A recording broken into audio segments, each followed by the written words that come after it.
정치 사회적으로 논란이 뜨거운 이슈에 대해 다양한 의견을 들어보는 맞짱 토론 시간입니다. 오늘은 미국과 이란의 충돌로 고조되고 있는 중동 위기 상황이 북핵 문제에 어떤 변수로 작용할지 집중적으로 살펴보겠습니다.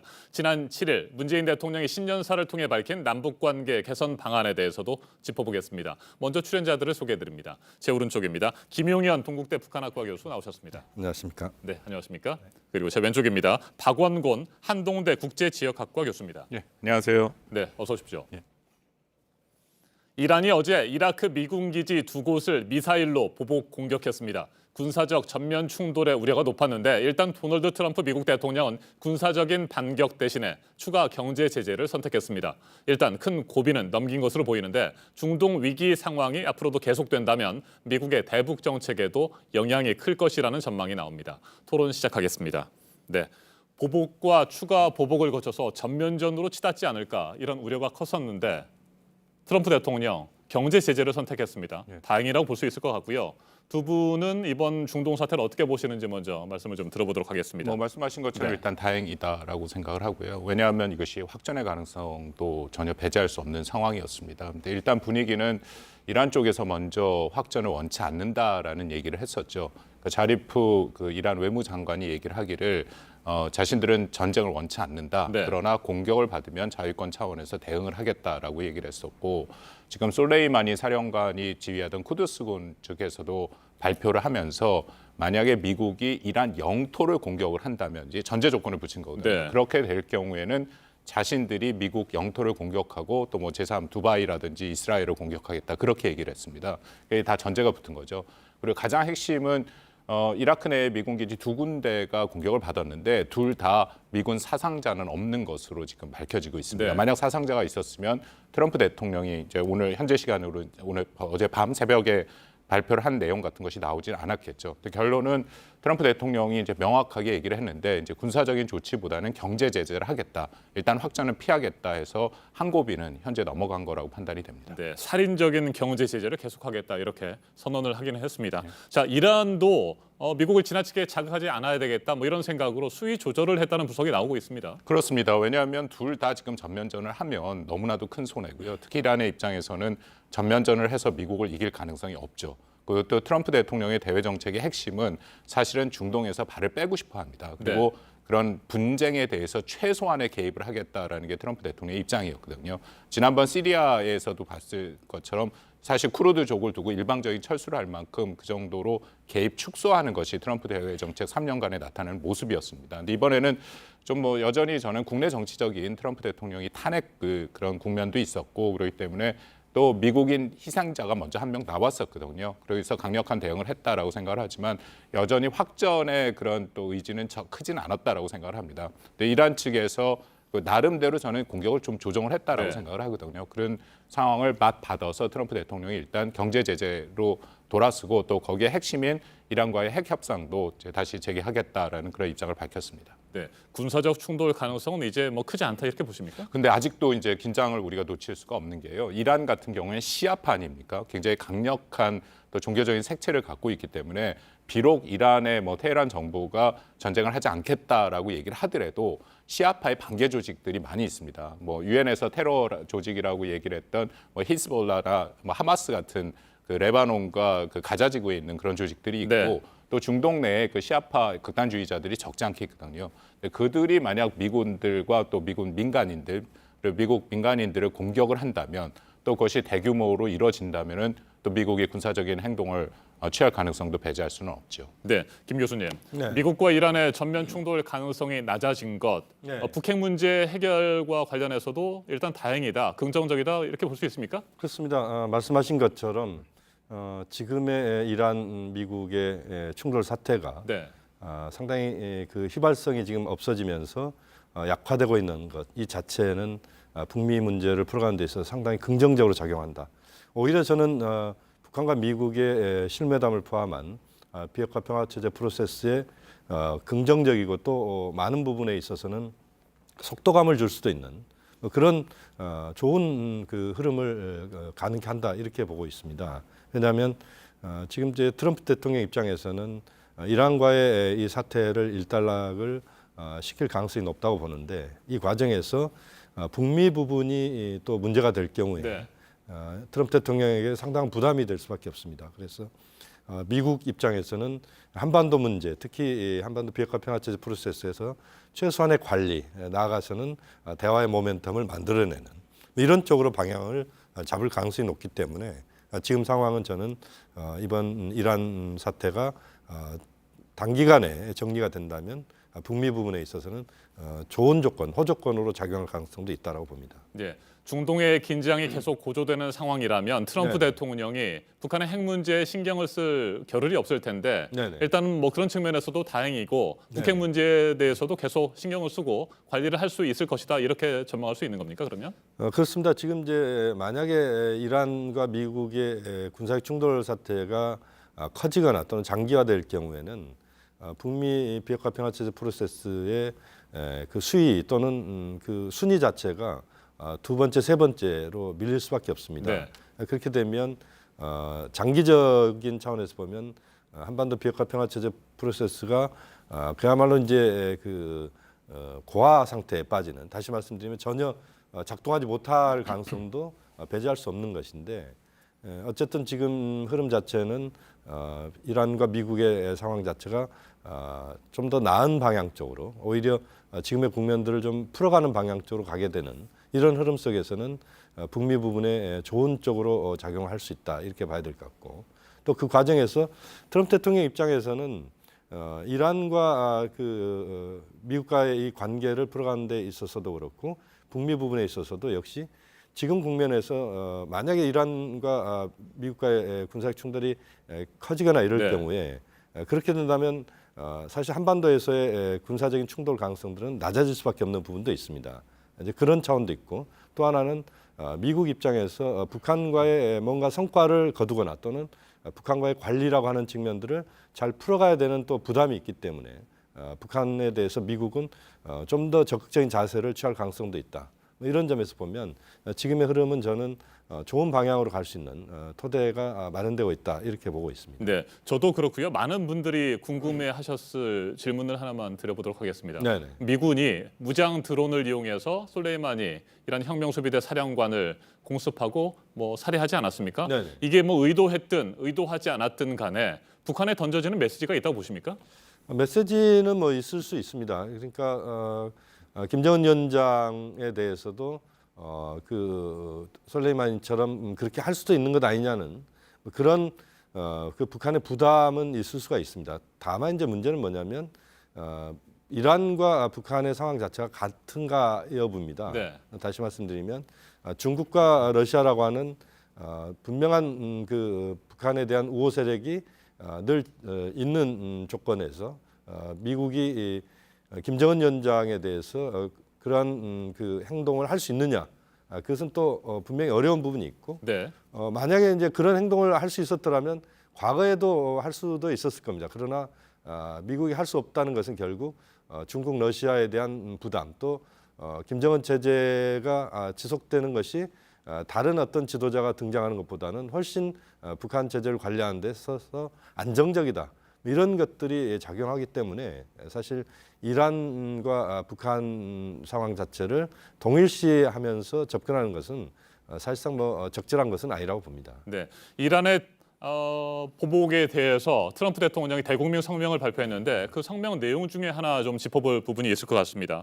군사 보복에 나서지 않으면서 추가 경제 제재를 예고했는데, 그러면서 이란의 핵 보유를 용납하지 않을 것이다. 이 부분을 또 강조를 했습니다. 이건 뭐 이란뿐만이 아니고 북한에도 같이 적용될 만한 그런 발언으로 해석이 되는데 이건 어떻게 보십니까? 그렇습니다. 뭐 트럼프 대통령은 2016년 대선 기간 동안 이미 그 이란과의 핵 합의, 이전에 오바마 행정부가 했던 이제 포괄적 행동 계획이라고 불리는 JCPOA를 폐기하겠다라고 얘기를 했습니다. 완전한 핵 합의가 아니라 이것이 뭐 15년 후에는 합의 자체가 없어지고 다시 그 이란이 핵 개발을 할 수 있는 그런 조항도 있고요. 그리고 이란이 개발하고 있는 미사일과 그 관련된 부분은 빠져 있고, 또 사찰도 좀 제한되는 부분이 있습니다. 네, 그렇기 때문에 그것을 폐기하겠다 했고, 사실 2018년 일방적으로 폐기를 발표를 했죠. 네. 저는 이건 북한에 대해서 적지 않은 또 함의가 있다라고 보는 게, 지금 미국이 이란한테 원하는 핵 합의 수준은 굉장히 높은 수준입니다. 그러니까 이미 사찰도 돼야 되고 미사일도 포함돼야 되고 완전한 이른바 CBID를 얘기하는 거거든요. 그렇다면 지금 미국이 당면하고 있는 두 국가 이란과 북한과의 핵 합의도 같은 수준으로 갈 수밖에 없다라는 거죠. 그러니까 예를 들어서 북한한테는 양보를 하면서 이란한테는 그렇게 한다라는 것은 네. 대외적으로 그걸 받아들일 수 있는 상황이 아니고 미국 국내적으로도 비판의 목소리가 나올 수밖에 없거든요. 그렇기 때문에 이란 핵 합의에 대해서는 우리가 좀 같이 주목을 하면서 북한과의 핵 합의의 핵 협상을 좀 대비할 필요는 있다라고 생각을 합니다. 네, 트럼프 대통령 이란과의 비핵화 협상을 다시 추진하겠다는 뜻을 밝혔는데 교수님께서 지금 말씀하신 것처럼 이란에게 하는 것처럼 북한에도 더 강력한 네. 비핵화를 요구할 가능성이 있다고 보십니까? 동의하십니까? 그 부분은 이제 조금 차원이 좀 네. 다르다고 봅니다. 왜냐하면 북한과 미국은 2018년도부터 비핵화 평화체제 프로세스와 관련된 논의들을 해왔기 때문에 그 논의의 연장선상에서 접근할 가능성이 높다라고 봅니다.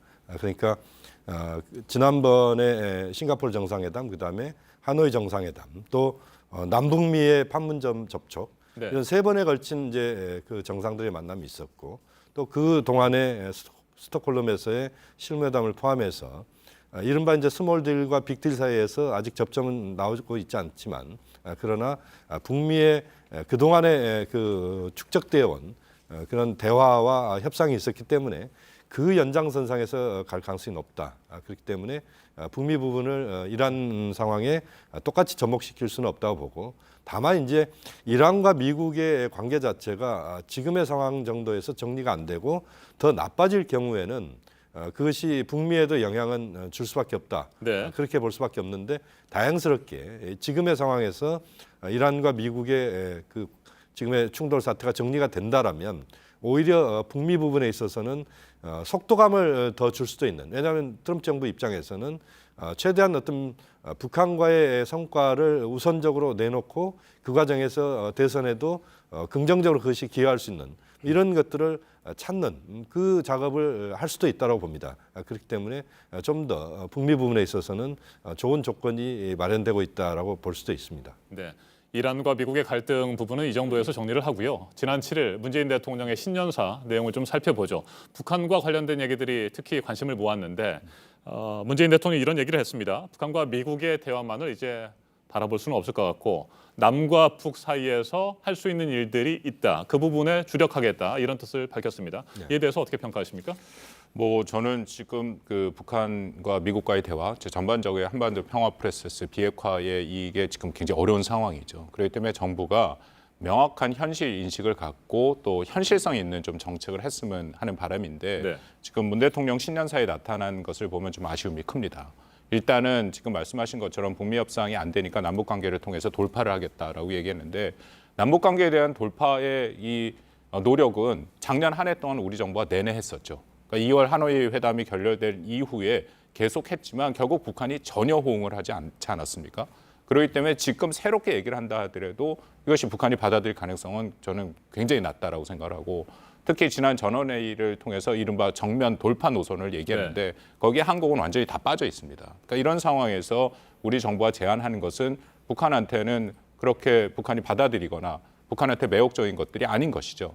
그리고 그걸 설사 할 수 있는 그런 것도 굉장히 제한이 되고 그러니까 이런 식의 우리 정부의 계속 제안은 좀 아쉬움이 남는 게 이렇게 되면 계속 북한과의 이 사실상은 저는 협상이라고 보는데 협상에서 우리 입지가 좁아들고 또 이게 잘못하다가는 미국과의 지금 공조도 해칠 수 있는 그런 여지가 있습니다. 그래서 전반적으로 좀 아쉬움이 남다 그렇게 판단합니다. 네, 미국과의 공조 얘기를 하셨는데요. 해리스 주한 미국 대사 이런 얘기를 했습니다. 남북 관계 진전은 북한의 비핵화 속도에 맞춰야 한다. 이 부분에 대해서는 동의를 하십니까? 예, 그렇습니다. 왜냐하면 지금 이 모든 현실 인식이라고 제가 말씀을 드렸는데 결국은 북한의 비핵화가 진전이 되면 북미 간의 대화도 되는 것이고 남북 관계도 풀리는 거거든요. 근데 북미 지금 비핵화가 진전이 안 되니까 이게 다 막혀 있는 거고요. 미국의 기본적인 입장은 그렇기 때문에 비핵화를 우선시하고 우선시하는 것과 동시에 남북 관계가 진전이 돼야지 남북 관계가 북한의 비핵화보다는 우선되면 안 된다. 결국은 미국의 기본 입장은 이겁니다. 제재는 계속 유지돼야 되는데 혹시라도 한국이 남북 관계를 중시하는 그런 입장으로 나가면서 이 제재 공조가 흐트러질까 봐 그것을 우려하는 목소리가 해리스 대사를 통해서 해리스 대사가 얘기한 건 사실 워싱턴의 생각이죠. 그게 전달됐다고 봅니다. 네, 현재 대북 제재가 유지되고 있는 상태에서 남과 북이 할 수 있는 일들을 찾아보고 그런 차원에서 5개 협력 사업을 하자 이렇게 제안한 부분 어떻게 생각하십니까? 뭐 제가 보기에는 이제 문재인 대통령의 고민이 이제 담겨 있다라고 봐야 될 것 같습니다. 지금 이제 박원건 교수님께서 좀 부정적인 평가를 했는데 저는 그렇게 보지는 않습니다. 왜냐하면 지금 이제 비핵화 평화체제 프로세스가 작동하는 것, 또 북미 부분이 작동하는 부분은 문재인 대통령께서 거기에 대해서 역할을 하지 않겠다 또는 네. 소극적으로 하겠다 이건 절대 아닙니다. 다시 말씀드리면 북미 비핵화 평화체제 프로세스를 풀어가는 데 있어서 거기에서 어떤 중매자 촉진자 역할은 충실히 하면서 그러면서 또 남북 관계에서의 여지들을 찾아보겠다는 것이고 그 여지들에 있어서 지금 5가지 정도 제안들은 그렇게 아주 하드한 것이라기보다는 조금 소프트한 것들입니다.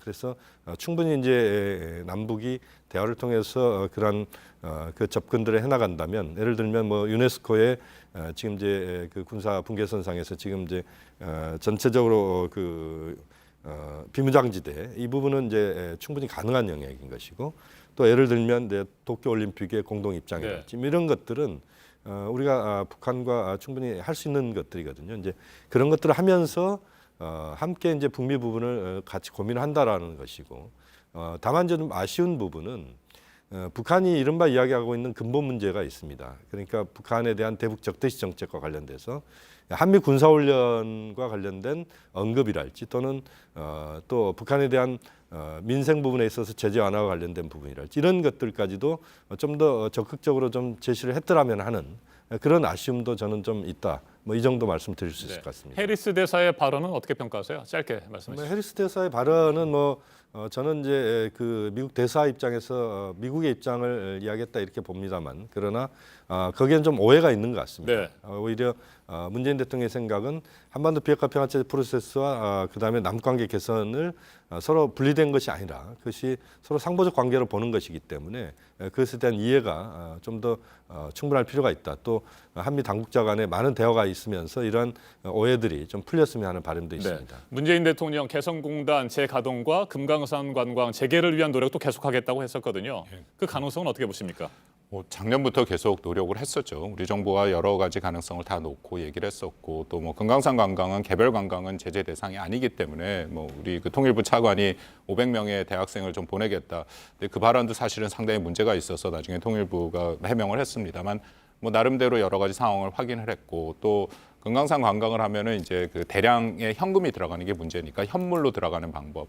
근데 여전히 이 금강산 관광이라는 것 자체가 남북 합작 사업입니다. 합작 사업은 제재에 지금 막혀 있는 거거든요. 그렇기 때문에 분명한 한계가 있어서 우리 정부가 계속 하려고 했는데 결국 못한 것이죠. 그래서 뭐 북한의 입장에서는 이걸 들으면 지금 북한의 반응을 보면 지금 굉장히 부정적인 반응이 나올 수밖에 없습니다. 그러니까 북한이 지금 한국한테 요구하는 거는 작년 1월 김정은 시정에서 명확하게 한국이 제재에 상관없이 진행을 해라라는 건데 그것은 현실적으로 매우 어려운 것이죠. 네, 김 교수님은 어떻게 생각하세요? 지금 이제 금강산 관광 문제나 이런 전반적인 것들은 지금 당장 뭐 그렇게 쉬운 부분은 아닙니다만 그러나 개별 관광 수준이랄지 또는 다양한 아이디어들을 모아낸다면 금강산 관광은 우리가 지금의 제재 국면에서도 가능할 수 있는 요소들은 분명히 있다. 뭐 그것은 우리가 긍정적으로 한번 찾아봐야 된다고 봅니다. 네, 알겠습니다. 뭐 개성공단 부분도 비슷하고요. 네네. 네, 여기까지 듣도록 하겠습니다. 오늘 맞짱 토론 김용현 동국대 북한학과 교수, 박원권 한동대 국제지역학과 교수와 함께했습니다. 토론 잘 들었습니다. 감사합니다. 감사합니다. 네.